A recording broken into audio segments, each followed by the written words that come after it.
There is something I've been wanting to confess to you about the way my love moves. Not the loud kind. Not the kind a worship band has taught you to clap along to. Not the kind a billboard squeezes into 7 words. A quieter kind. A current running underneath the surface of your life, finding its way past every dry stone you assumed was permanent. Right now, before this short message ends, I am going to show you why that very current has been seeking you longer than you have known. And I'm going to set into your hands one sentence I once spoke through a prophet to a people in exile. A sentence that will dissolve in this very hour a knot inside your chest you did not know you were carrying. Stay close to the bank with me. Nothing about these next minutes is rushed. The river has been moving toward you the whole time. I see you. There's an ache behind a body that has been hurting in the same place for years now, and the body has begun to whisper to its owner that healing must be a gift reserved for someone else. A young woman keeps replaying a season from her childhood that never finished bleeding, and she has begun to think the older parts of her have been left to bandage themselves alone. A father carries an exhaustion in his hands no one in the household knows the depth of, and he has begun to assume that emotional healing was always meant for the next generation and not for his. 3 streets over from him, a quiet one sits up at night and wonders if the soul gets to be made whole, even when the body does not. Your friend stopped asking how the healing was going because the answer became too tired to repeat.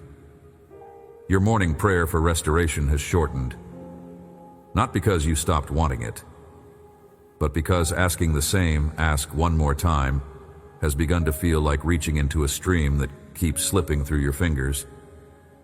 Every shortened word has reached me. None of those drying up prayers fell short of the bank. I gathered each one. Tenderness is what I feel about the weight, not impatience. I am not standing at a distance with my arms crossed, measuring how long it has taken you to stop hurting before I decide whether to come close. I've been sitting beside the same stretch of bank you have been sitting beside, watching the same surface, listening to the same silence between the small waves. There's no fence between us. There never was. What looks like distance from your side has been only the angle of a river that has been doing its work in a direction your eyes have not yet learned to read. More lives inside this ache than the obvious part. You have been carrying the embarrassment of asking again, the small hidden shame of bringing the same prayer back to me, as if I might have forgotten the version you brought yesterday. You have been carrying the quiet suspicion that other people are receiving the kind of restoration you keep missing, and that something in your particular wiring must be the disqualification. You have been carrying the long, low note of believing that healing only counts if it arrives all at once, as if a slow rinse were not the same water as a single dramatic plunge. None of those secondary loads showed up on any list anyone warned you about. They climbed onto your shoulders, one quiet decade at a time. I see those too. They are counted with the rest. Open both hands in your lap, palms facing up. Just that. No grip. No demand. The hands have been doing most of the carrying of this ache for years, pressing on the painful spot, clenching around the bed rail at night, holding on to every doctor's word as if grip alone could change what was diagnosed. Let them rest. Notice how the weight you have been holding rises an inch when the hands let go, how it settles for a moment in the shoulders before it begins to look for somewhere else to live. That shift is the body noticing that something else is willing to do the holding. The something else is me. The willingness has been here for a long time. The hands only needed to open.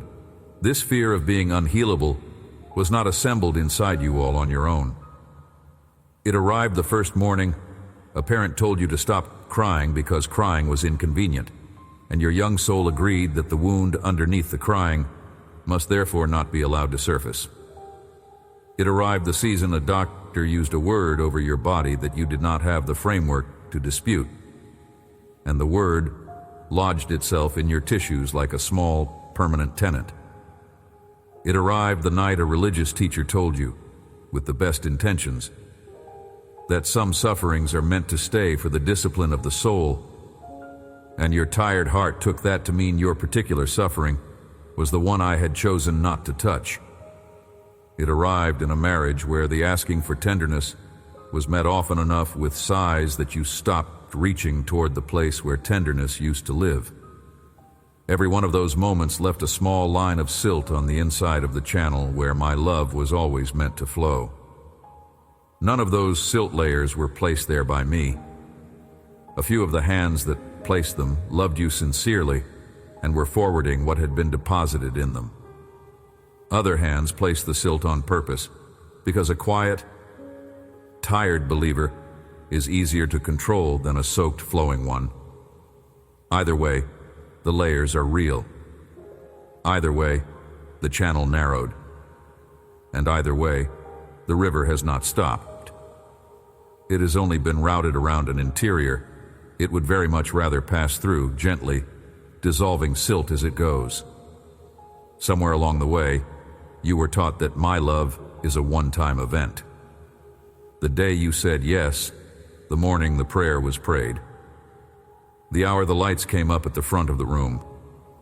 You were taught that what arrived in that moment is the whole of what was available, a single deposit, never repeated, expected to last a lifetime no matter how many fires the world set in the years that followed. You were taught to ration that one experience the way a desert traveler rations a single canteen. You were taught that asking for more was a kind of greed, and that needing fresh water was a sign of an undisciplined soul. That is not how my love has ever worked. That has never been how my love has worked. The picture of my love you have been holding inside your chest, a small reservoir filled once on a specific date, slowly draining ever since, did not come from my drawer. A few of the pencils that drew it cared about you and were copying a dim sketch they had been handed. Other pencils drew the scarce version on purpose to keep you returning to their gatherings, paying their tithes, behaving inside their lines. Both pencils drew the same falsified pond, and that pond has cost you long years of being soaked by what was always pouring past you. Slide the sketch off the table for now. Lay it face down on the grass while I tell you what my love is actually shaped like in the country it comes from. My love is a river, not a reservoir, not a tank, not a stored quantity awaiting careful use. A river, flowing, unceasing, replenishing itself every second by a source that has never once been measured by anyone with a stick. What you received the day you first knew me was not the whole of the supply. It was your first cupful from a moving body of water that has been arriving every morning since. Some of you have been drinking from yesterday's cup and wondering why your insides are dry. The cup was for yesterday.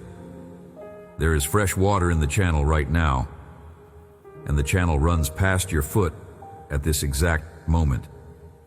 You have been measuring my love by the wrong instrument. You have been using a depth gauge for a reservoir and applying it to a river. A reservoir has a bottom. A river does not. At least not the kind I am. A reservoir empties under heavy demand. A river only deepens when more pours in upstream, and the upstream of my love is myself, and myself does not run thin. Whichever year of your life you have most secretly worried about exhausting my patience, exhausting my kindness, exhausting my willingness to keep coming, that worry was using the wrong tool. There is no bottom to scrape against. The channel is fed from inside me, and the inside of me has been flowing toward you since before there was a word for time. Hear that as I say it directly to the version of you that has been afraid of taking too much. You cannot take too much. Taking is not the issue. The issue has only ever been standing in the channel long enough for the water to reach the places the silt has been guarding. Place a fingertip lightly at the soft hollow above your collarbone. Find the faint throb riding under the skin there. That faint throb is not powered by anything you decide. It runs by a current you did not lay and cannot stop. That same freedom from your supervision is the shape of the love I am offering you. It is not a supply you need to pump. It is a flow that crosses past you whether you pump or not. And the only invitation has ever been to step from the bank into where the water actually lands. Now let me put one line into your hands. Receive it the way it first reached the ear it was sent to, not as a tidy verse on a stage screen, but as wet ink set down inside a season of profound loss, unrolled by lamplight in low rooms where the singing had grown thin. I had Isaiah write this to a people in exile, far from home, sitting by foreign rivers, mourning a homeland they were starting to forget. They had hung their harps on the willow trees of the bank because they had no songs left in that strange country. Old promises had begun to feel like family stories told in a language the next generation no longer spoke. Around their low fires, one question was riding on every chest. Had I moved on, and was the mercy of God now running in some other land we would never reach? I wanted that tired room to know I was not finished with them, and that the very thing they were calling absence was only silt across a channel still open underneath. That letter arrived. It was unrolled by lamplight and read aloud. Inside it, I gave them, and you, sitting where you are sitting in this very moment, a sentence to keep close for the rest of their days. The sentence was not about geography. It was not about rebuilding the city. It was about what I do when my people are convinced the well has dried. This is what I said, Isaiah chapter 43, verse 19. Behold, I am doing a new thing. Now it springs forth. Do you not perceive it? I will make a way in the wilderness and rivers in the desert. Walk it slowly with me, word by word. An ordinary pace would float you right past what is buried in each syllable. Behold. Look at the first word. It is not remember, it is not recall, it is not think back to the kind of thing I used to do. Behold, meaning look at what is in front of you now. Turn the head, turn the attention. There is a present tense activity to notice, and you will miss it if your eyes stay fixed on the dry stones behind you. Many of you have been so faithfully facing the wilderness behind you, mourning what dried, that you have not turned forward to see the stream that has begun moving across the very ground you are sitting on. I am doing. Notice the verb. Not, I once did. Not, I will perhaps do. I am doing. Present. Continuous. Active in this hour. The river I am running through your life is not a past event you missed your turn at. It is a current in progress, in this moment, while these words land in your chest. The water is not somewhere else. The water is here. A new thing. Hear those words for the weight they carry. Not a repetition. Not a copy of what I did for your neighbor, or your sister, or the saint whose biography you have been reading. A new thing. Custom-shaped. Cut to the contours of the wilderness only you have been walking. The healing arriving for you will not look identical to anyone else's, because the dry country you walked is not identical to anyone else's. Stop comparing the shape of your water to the shape of someone else's water. They were given a river for their country. You are being given a river for yours. Now it springs forth. Look at the verb again. Springs. Without warning. From underground. A spring does not announce itself by trumpet. A spring comes up quietly through a crack in the rock no one had marked on a map, and the desert that was empty in the morning is wet by afternoon. That is how this is arriving in your life, not by a parade, not by a headline, not by a date on a calendar you would be told about in advance. Springs come up from below, and one ordinary morning you will look down and notice that the ground around your sandal has darkened in a way it had not the day before. Do you not perceive it? Hear the gentleness of the question. I did not ask, why don't you see it, with a tone of frustration. I asked, do you not perceive it, as a kind invitation to notice. A perceiving is different from a seeing. Seeing waits for the obvious. Perceiving leans toward the subtle. What I'm doing in you right now is in the subtle category. It is the kind of work that asks you to slow down enough to feel the change in the air, the slight cool of fresh water that has begun moving where only dust used to move. Perceive. Soften the eyes. Soften the chest. Let the perceiving rise. I will make a way in the wilderness. Notice where the way is being made, not after the wilderness is over. Not once you have walked yourself out of it on your own strength. In the wilderness, right inside the place you have been begging me to remove you from. The road is being cut through the very landscape you have been describing as impassable.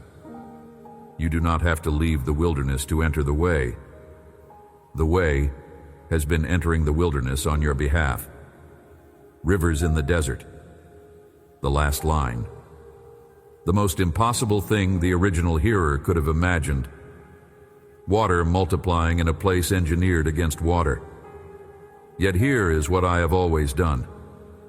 I have always placed life exactly where life was said to be impossible. A barren womb in my oldest pages became a nation.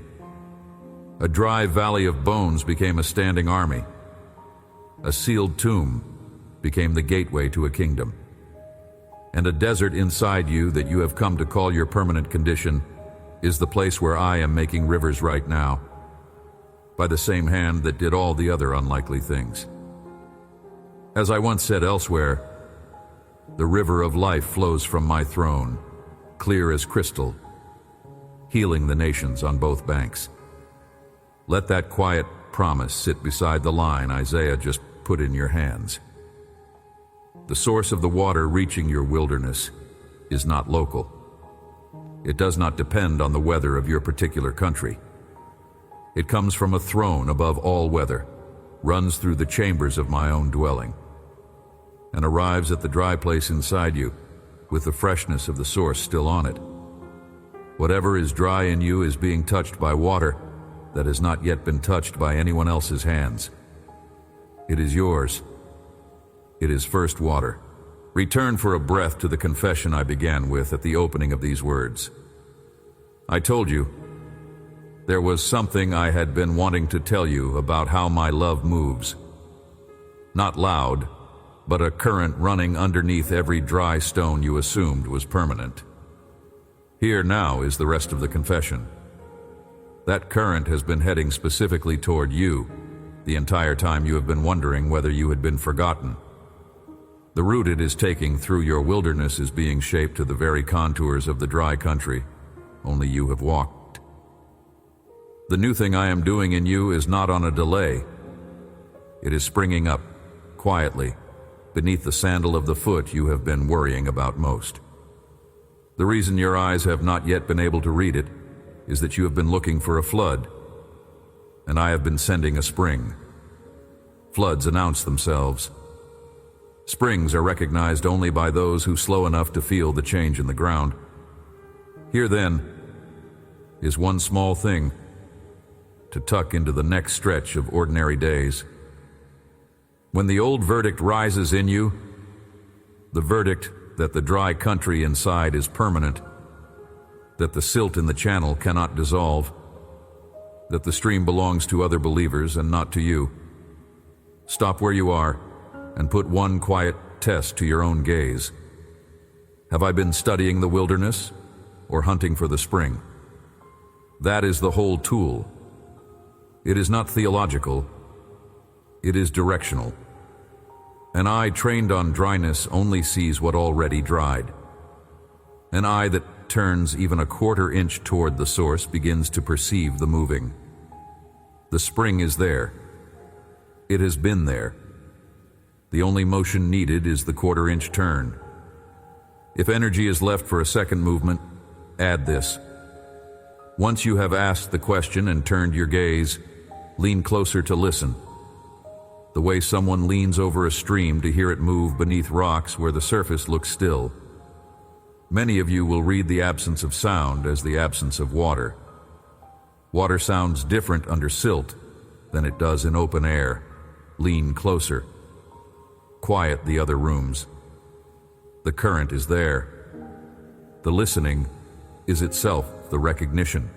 One last layer, softer than what came before.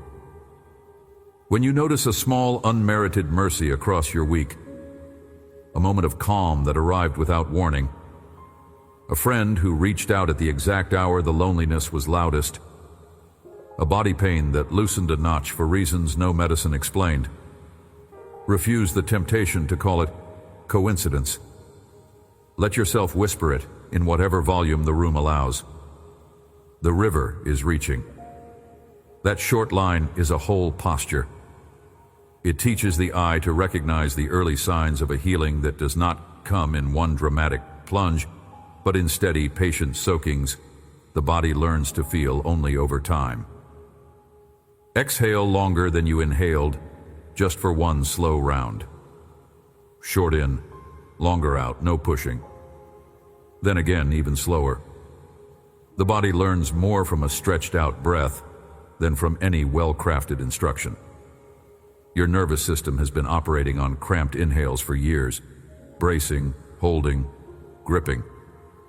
Because at some level it assumed the supply might dry up, and a careful body should conserve.